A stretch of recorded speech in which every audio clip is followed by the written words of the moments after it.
And Lawrence Ang was the original lessor.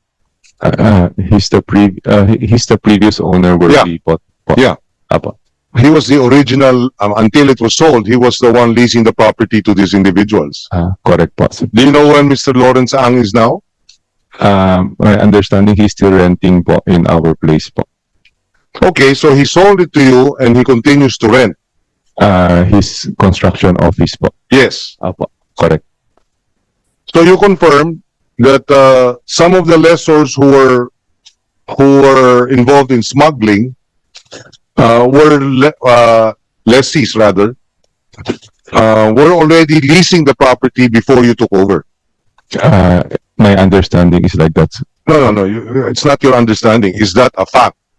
Yes, sir. Yes, sir, Honor. And therefore, under contract law, you must respect, right, the Yes, sir. terms and conditions of the contract of lease. Yes, Your Honor. And you cannot simply, as a new owner, simply let them leave, right?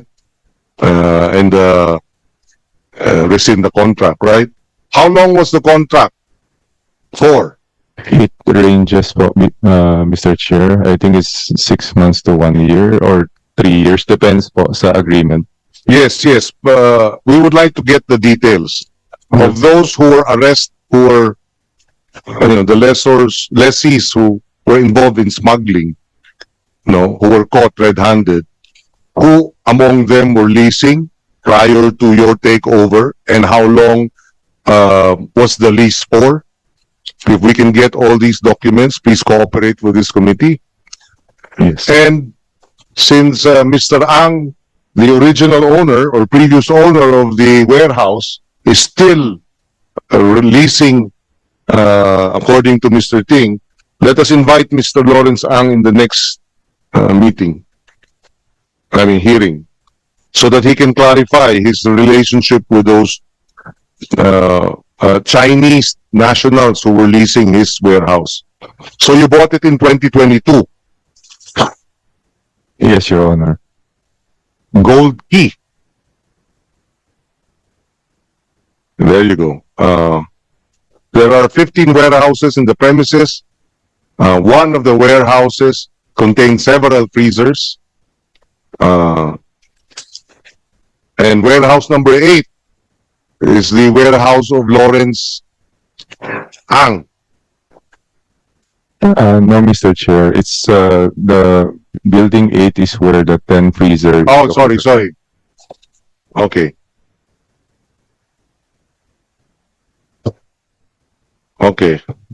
So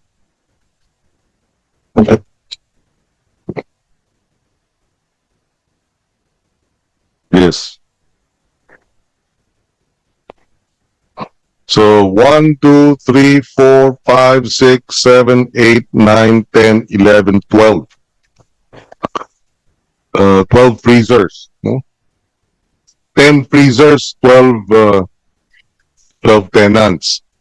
Would you recall how much were they leasing warehouse number 8? Mr. Chair, I remember it's around per square meter. It's around 1,000 per square meter. I have to check because. Please? We'll just provide po. Yes, please. And how big was warehouse number 8? One freezer is around 80 to 100 square meters po. So about 1,000 square meters. Yes, Mr. Chair, around. Okay. And after they were raided, what did you do as a company? We cooperated po with the government agency. So basically, we followed like for yung pag-seal nung freezer. We even have to operate it po for 6 months, paying the electricity because it took more than 6 months before ma-condemn po yung product. Yes, Yusek Karag. Mr. Chair, I concur with what was just said. It was 27 June of 2024 that the warrant of seizure and detention was issued by the BOC.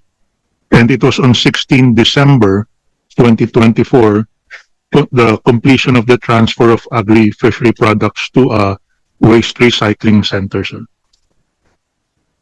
And any of those who were involved in the smuggling of this meat, are they still leasing your property, Mr. Ting?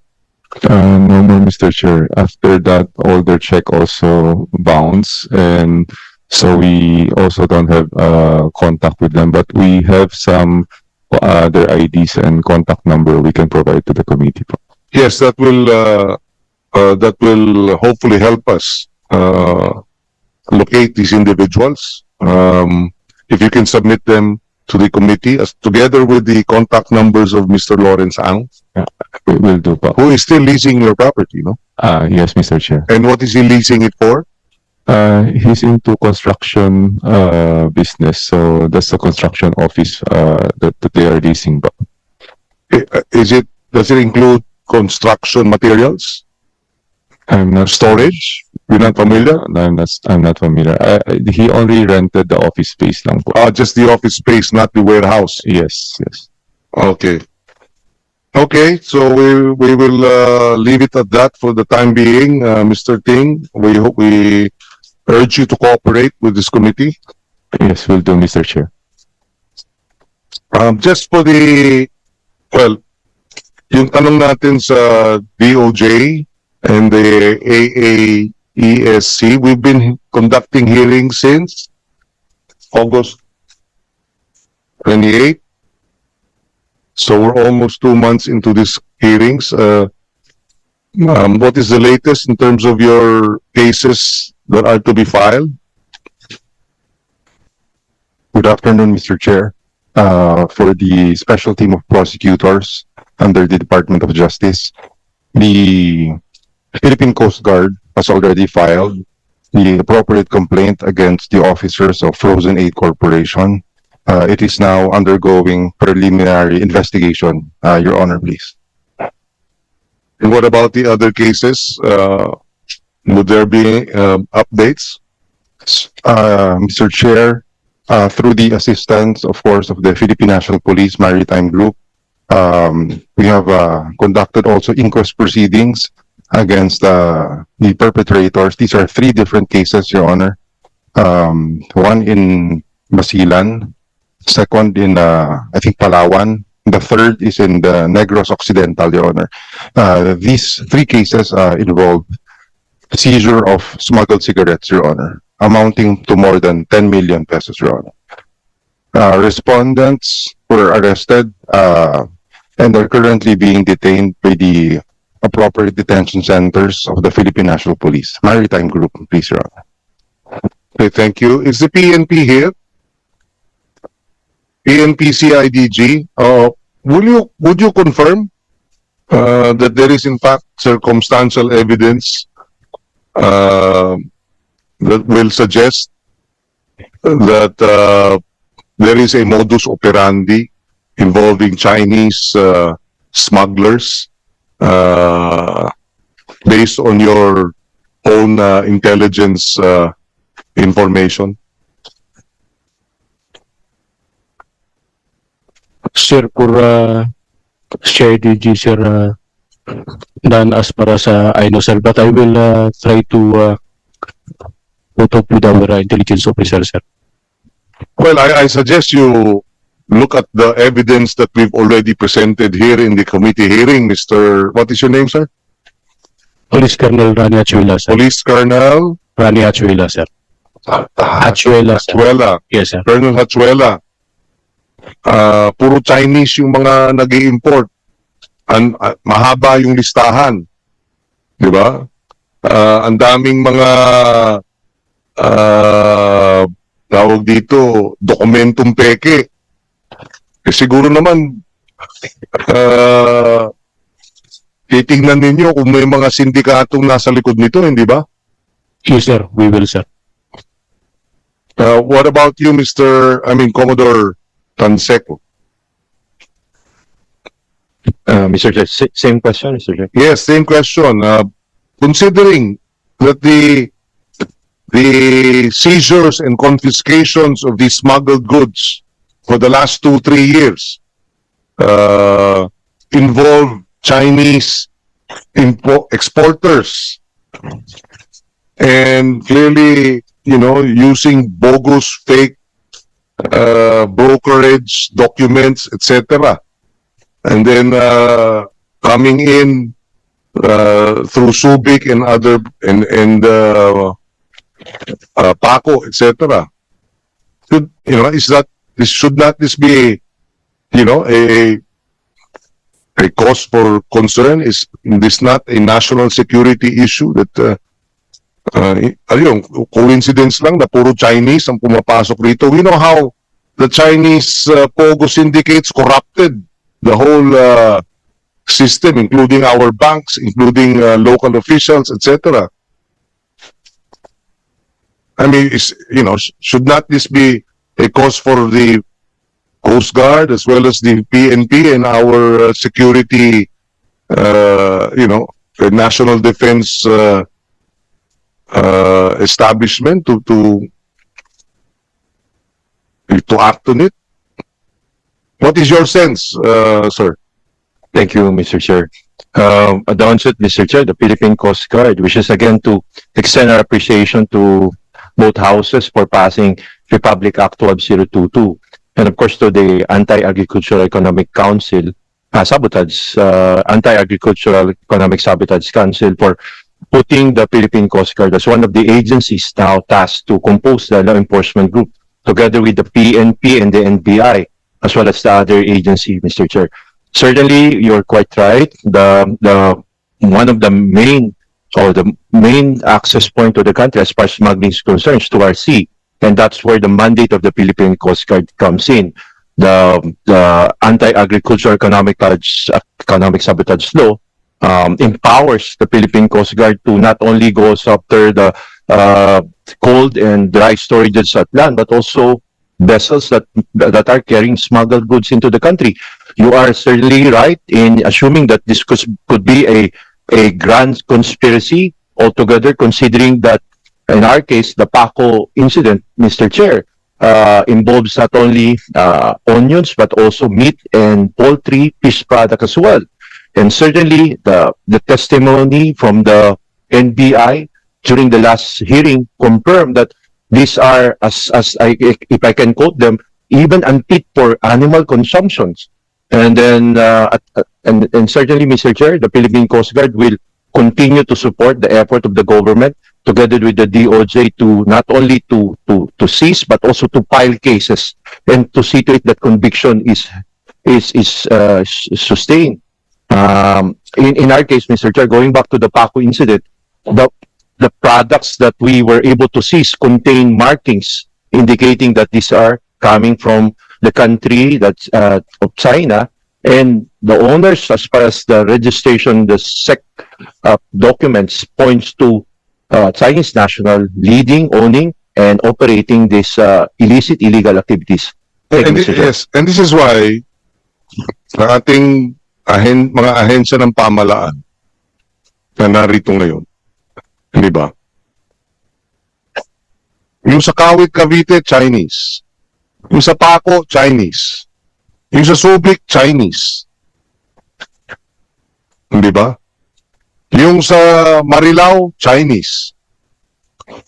Puro Chinese ang nagpapasok eh. So, kanino kayo? Kanino tayo bilang mga opisyal ng pamahalaan? At bilang mga Pilipino? Di ba? Perhaps we should get a listing of all the smuggled confiscations in the last 3 years and identify whether they're all coming from China, most likely. And if so, di ba? Hindi tayo pwedeng magtutulog-tulugan. But anyway, we will suspend the committee hearing. Some administrative matters.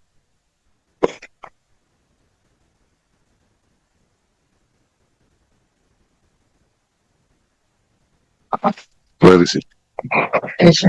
Okay. The following, we will be issuing subpoenas For the following, the committee secretary is instructed to facilitate this. Jeremiah Yandok, Erwin Ebalo, Kerwin, diba?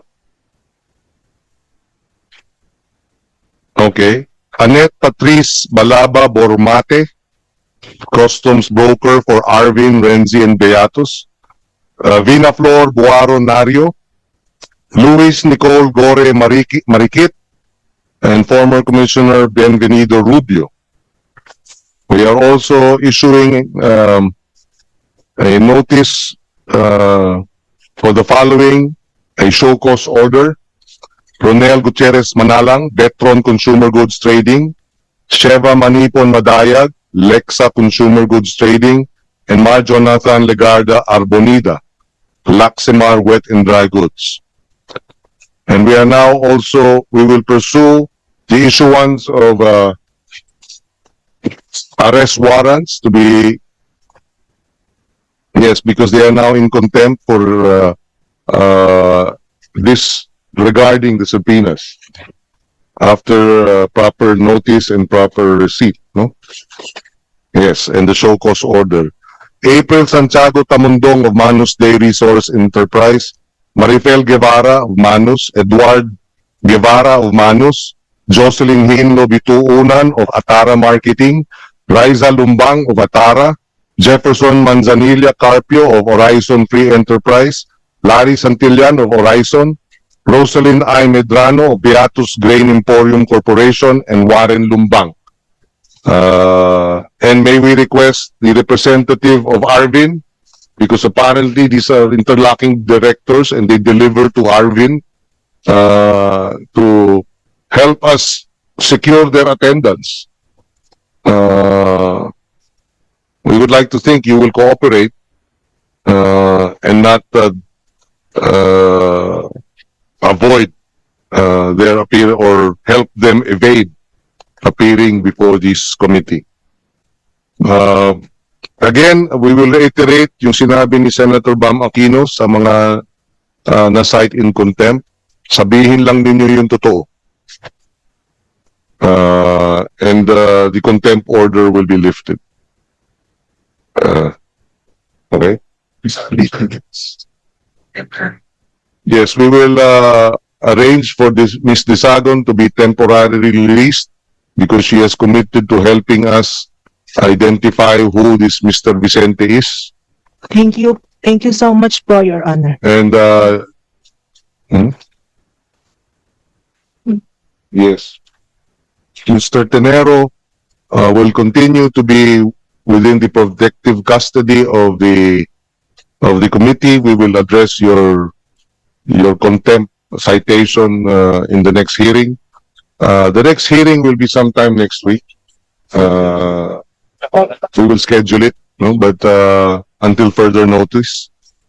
So the OSA is directed to escort Mr. Pascual, Ms. Annabel Gubaton, and Mr. Andrew Kalisihan, who were declared in contempt to the detention area of the Senate. So ordered. So the hearing of the Agriculture, Agrarian Reform, and Food